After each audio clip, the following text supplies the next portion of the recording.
Everyone, अस्सलाम वालेकुम। Welcome back to my channel. कैसे आप सब लोग? अल्हम्दुलिल्लाह मैं ठीक हूँ। सो मेनी डेज़ मैं बहुत दिन बाद व्लॉग बना रही हूँ, यानी वीडियो बना रही हूँ आप सबको एक लाइफ अपडेट देने के लिए, छोटी सी वीडियो। आई थिंक ये वीडियो आने से पहले ऑलरेडी एक व्लॉग में शेयर कर दूँगी, तो अगर आपने वो नहीं देखा है तो प्लीज़ जाके ज़रूर देख लेना। सो यार, बहुत दिन बाद आप सबसे बात करने का मौका मिला है मुझे आज। मैंने ये अपॉर्चुनिटी जल्दी से ग्रैब कर ली और मैं अम्मी को बोली कि मैं अभी आ रही हूँ बस 10 मिनट में जाके। यार, सबसे पहले तो अल्हम्दुलिल्लाह सब कुछ ठीक चल रहा है। Big thank you to all of you. आप लोगों ने बहुत सारा कंसर्न दिखाया है मुझे मेरे डीएम्स में, मेरे यूट्यूब के कमेंट सेशंस में कि आप हॉस्पिटलाइज्ड हो गए, आपकी तबीयत तो ठीक है, वीडियोस नहीं आ रहे हैं, रीज़न क्या है। मैंने कुछ दिन पहले एक व्लॉग बनाया था जिसमें मैंने एक चैलेंज लिया था कि आज के बाद मैं पूरे 7 डेज़ तक व्लॉग अपलोड करूँगी। 7 डेज़ का मैंने चैलेंज लिया है एंड अनफॉर्चुनेटली, वेरी सैडली, मैं वो चैलेंज में सक्सेसफुल नहीं हो पाई। बहुत सारे रीजंस है। 24 आवर्स जो है दिन के, वो मुझे बस नहीं हो रहे हैं। मैं आप लोगों को एक छोटी सी स्टोरी शुरू से बताना चाहती हूँ, बिकॉज आगे भी शायद अगर ऐसा मेरी रूटीन हो जाए और मैं व्लॉग्स या वीडियोस आप लोग से शेयर नहीं कर पाऊँ तो आप लोग मुझे समझ लेना कि अच्छा ठीक है, ऐसा कुछ होगा, तो इसीलिए फातिमा वीडियोस नहीं बना रही या फिर आप लोग से शेयर नहीं कर रही हूँ। जैसे आपको बताया, रमज़ान में रूटीन बहुत चेंज हो गई थी मेरी। मैंने रमज़ान में ऑलमोस्ट दिन कॉलेज नहीं गई हूँ एंड बहुत कम, लाइक मैं कहूँगी कि पूरे 30 दिन में मैंने 5 से 8 दिन कॉलेज अटेंड किया है। द रीज़न, धूप बहुत ज़्यादा होती थी, रोज़े चलते थे, मैं सहरी बनाती थी, सो के उठे तक बहुत टाइम हो जाता था, ज़ोहर, और कॉलेज मेरा ज़ोहर तक ही होता है। सो एनीवेज, जो कुछ भी रीज़न था, रमज़ान पूरा कॉलेज में नहीं अटेंड कर पाई। And I get to know कि जून में ही सेमेस्टर 2 एग्ज़ाम्स आ रहे हैं। अभी मार्च में हम ख़त्म करे थे एग्ज़ाम सेमेस्टर 1, उसके बाद सीधा डायरेक्ट रमज़ान आ जाता है। रमज़ान ख़त्म होने से पहले ही हमें न्यूज़ मिल जाती है हमारे सेमेस्टर 2 जून में है। तो सिलेबस सेमेस्टर 2 का बहुत बड़ा है। मैंने रमज़ान में कुछ भी पढ़ाई नहीं की है एंड रमज़ान के बाद जब मैं डायरेक्ट कॉलेज जाती हूँ, मेरा ऑलमोस्ट सिलेबस ख़त्म हो जाता है और मैं बहुत ज़्यादा कंफ्यूज हो जाती हूँ। थोड़े दिन गुजरते नहीं हैं, मुझे पता चलता है कि इंटरनल एग्ज़ाम्स आने वाले हैं। इंटरनल एग्ज़ाम मुझे, आपने अगर मेरा प्रीवियस व्लॉग नहीं देखा है तो वो देख ले। 12 मई को भैया जाने वाले थे दुबई वापस, और 13 के दिन मेरा इंटरनल एग्ज़ाम होता है। सेमेस्टर 2 में 6 सब्जेक्ट्स एक ही दिन में इंटरनल एग्ज़ाम लिखना पड़ा, तो मुझे बहुत सारी प्रिपरेशन करनी पड़ी इंटरनल एग्ज़ाम के लिए। आई नो बहुत सारे लोग कहते हैं कि इंटरनल तो ऐसे लाइट होता है, देख कर लिख लेते हैं, बट मेरे साथ ऐसा नहीं होता है, मैं पढ़कर जाती हूँ by the way. Any how, उसके बाद थोड़े दिन गुजरते हैं, फिर हमें पता चलता है कि हमें रिकॉर्ड्स करना है, असाइनमेंट सबमिट करना है, बिकॉज हमारे प्रैक्टिकल्स करीब आ रहे हैं। तो वो सारी टेंशन चल रही थी, रोज़ आना, कॉलेज जाना, पढ़ाई करना, और 1:30 बजे के करीब कॉलेज से निकलना, घर पहुँचे तक 2 बज जाते थे। ये सारे रूटीन में धूप इतनी ज़्यादा, मैं कहूँगी कि 2 हफ्ते से धूप बहुत ज़्यादा चल रही है, क्योंकि लास्ट के समर चल रहे तो बहुत ज़्यादा धूप है। फ्रॉम मॉर्निंग 8:30 टू 2 o'clock मैं पूरा अपने आप को कवर करके रहती हूँ, तो इस वजह से मैं बहुत ज़्यादा टायर्ड हो जाती हूँ। मुझे रोज़ आना, शावर लेना पड़ता है एंड दिस पार्ट जो जिस पे धूप लगती है वो स्वेल हो जाते थे आईज़ मेरे, बिकॉज मुझे पावर है, मैं स्पेक्स लगा के रहती हूँ पढ़ाई के टाइम पे या घर के टाइम पे। फेस पीस के ऊपर से मैं स्पेक्स नहीं वेयर करती हूँ, बिकॉज मैं उतनी ज़्यादा अच्छी नहीं लगती हूँ इसीलिए। तो बहुत धूप की वजह से मेरे आईज़ रेड हो जाते थे, मैं बहुत ज़्यादा टायर्ड हो जाती हूँ। कॉलेज से आते ही मैं लंच भी नहीं करती हूँ, मैं सो जाती हूँ पहले। फिर मेरी रूटीन स्टार्ट होती है 5 बजे, कभी 5 बज जाते थे, कभी 4 बज जाते थे। उठने के बाद लंच करना, फिर चाय पीना, फिर पढ़ाई करना, रिकॉर्ड्स, असाइनमेंट्स, ये सारी चीज़ें करने में दिन कहाँ गुजर गया पता नहीं चला। एक और व्लॉग में मैं आपसे शेयर करी थी, हमारे रूम का रेनोवेशन चल रहा है, वो रेनोवेशन वहीं पर स्टॉप हो गया। अल्लाह ताला की जो मर्ज़ी होती है वही होता है।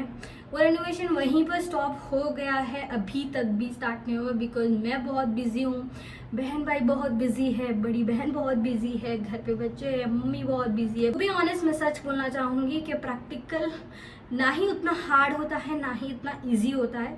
डिपेंड अपने ऊपर करता है। कॉलेज वाले इस टाइम पे हमारे प्रैक्टिकल जल्दी ले लिए थे बिकॉज ऑफ दिस समर, शायद वो लोग हॉलीडेज दिन सो हमारे प्रैक्टिकल्स की डेट आ जाती है और प्रैक्टिकल्स की तैयारी, रिकॉर्ड्स, मैंने दिन रात रिकॉर्ड लिखा है।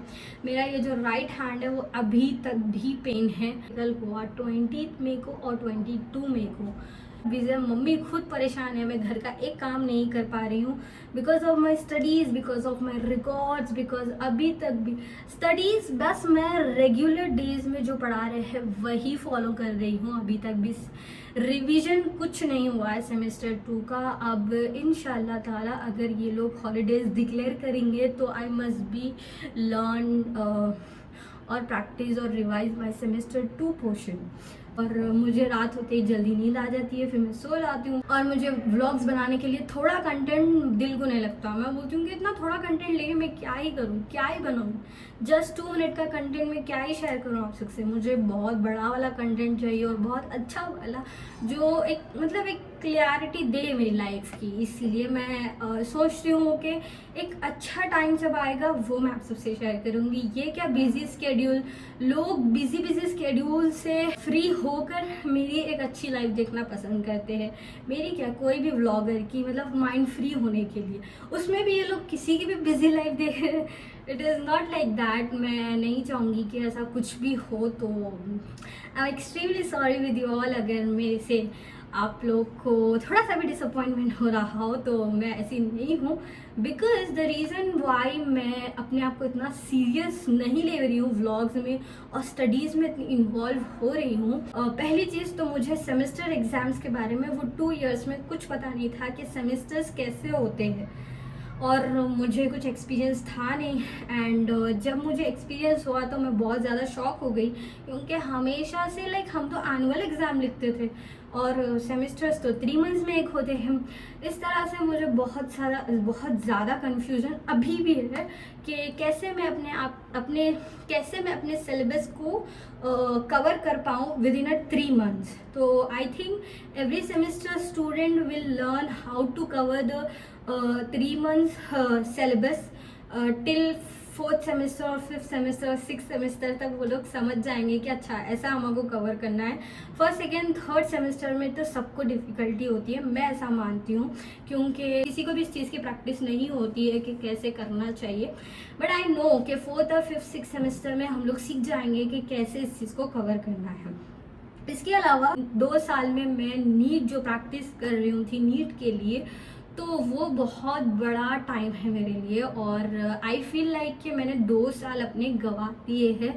जो भी मेरे साथ के फ्रेंड्स हैं वो सारे अपना ग्रेजुएशन कंप्लीट कर चुके हैं। कोई एमएससी कर रहे हैं, कोई लास्ट सेमेस्टर्स में है, किसी का डिग्री हो चुका है। तो बहुत सारे फ्रेंड्स मेरे, ऑलमोस्ट सारे फ्रेंड्स का मेरा डिग्री हो चुका है। मैं ही सबसे लास्ट में हूँ बिकॉज ऑफ नीट। अलग अलग जिस चीज़ में राज़ी है मैं उस चीज़ में राज़ी हूँ।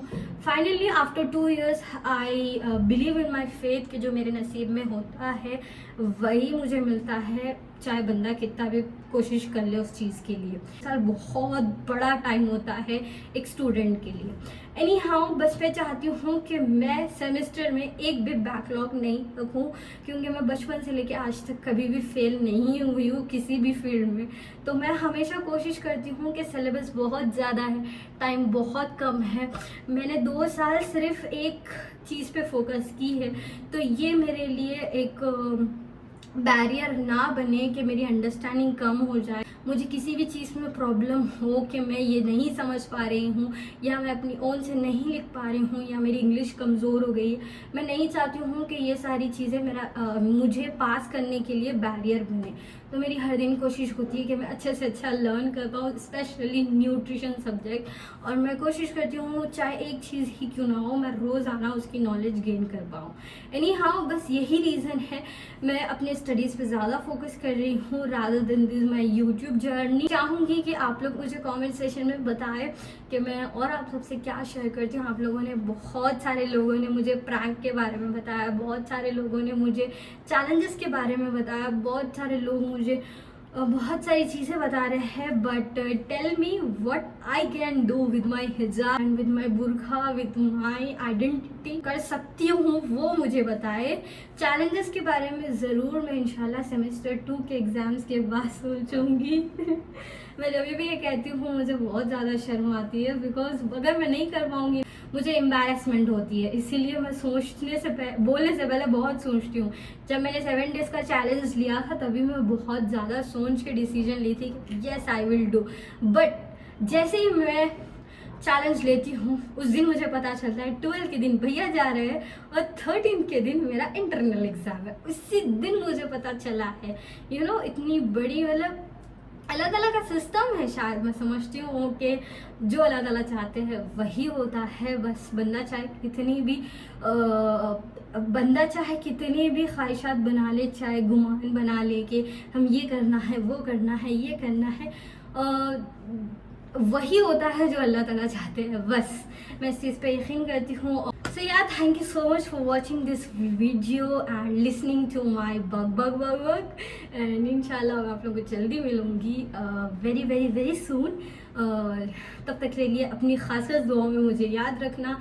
And once again, thank you so much for all your love and support। अल्लाह हाफिज़।